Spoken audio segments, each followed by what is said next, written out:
By all accounts, Arthur Miller was a decent enough husband. This didn't stop his boner-craving wife from cheating on him multiple times on nearly every film she worked on during their marriage. During the filming of Let's Make Love, which Arthur Miller helped write... What was that about? I think that it was about a platonic relationship. Arthur Miller, he wrote The Lord of the Rings, right? Yeah, J.R.R. Arthur Miller. Arthur Miller actually rewrote the script of Let's Make Love to give Marilyn a better script to work with. And then she fucked her co-star. Following Let's Make Love, Miller wrote a film specifically for Monroe called The Misfits. The band? Yeah. Yeah, they're all in a punk band from New Jersey. That's where Glenn Danzig got his start. He was Marilyn Monroe's stunt double. She had like a hairy chest. Which gave her the opportunity to display her skills as a dramatic actress, as well as fucking Clark Gable. And the set photographer, Ing Morath. And this finally put an end to their marriage. The couple divorced in 1961, and Monroe's star began to fade. The Misfits was her last completed feature film. Would you say that her marriage was gone with the wind? I know you may not regret fucking me today or tomorrow, but soon. I don't know, something like that. That's Bogart. Oh, that's Bogart. Fuck. Surprisingly enough, Your cunt might not add up to a hill of beans in this crazy world. Frankly, madam, I don't give a damn if you're married. Frankly, madam, I don't give a damn about your endometriosis and your cunt.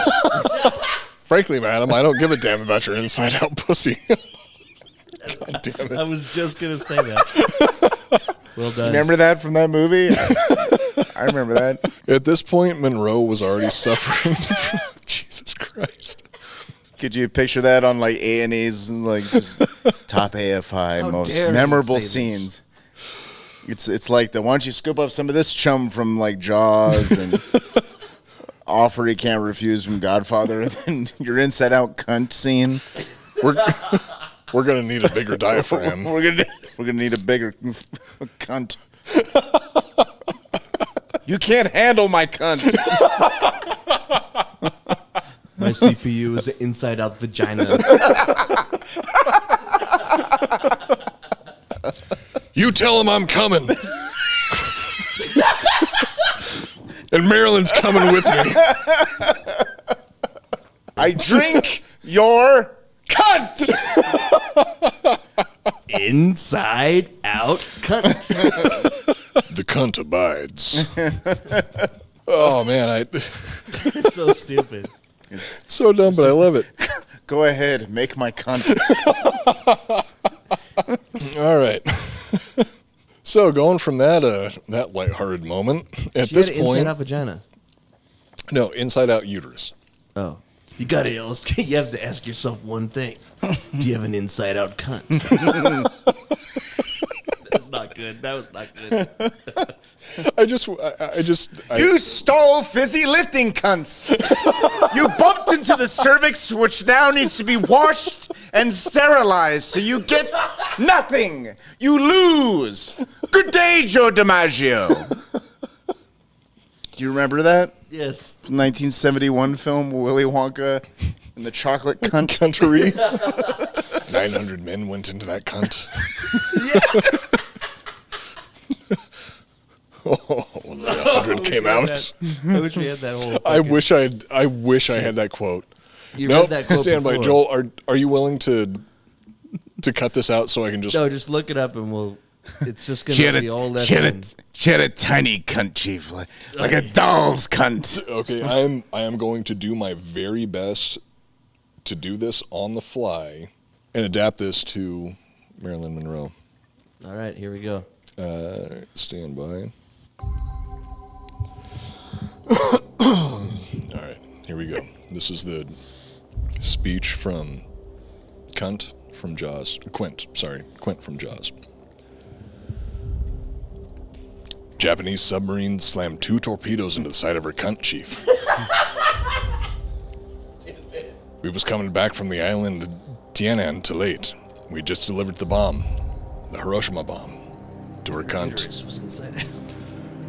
1,100 men went into her cunt. Vessel went down in 12 minutes.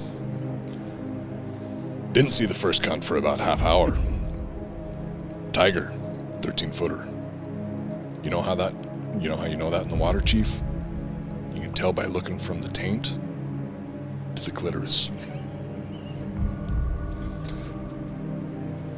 What we didn't know was that our bomb mission was so secret, no distress signal had been sent. They didn't even list us. You got that. You got them city labias. What we didn't know is that it was inside out. What we didn't know was that cunt was inside out.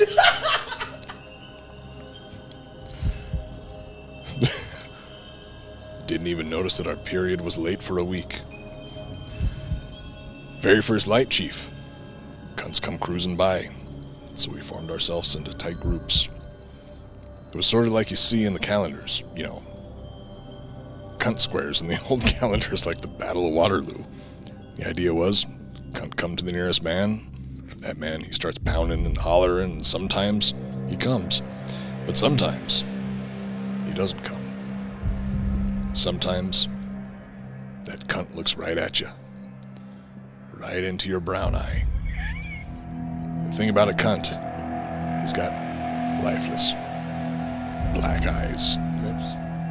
Lifeless black lips. Like pussy lips. When he comes, he doesn't even seem to be living. Until he shoots ropes across you.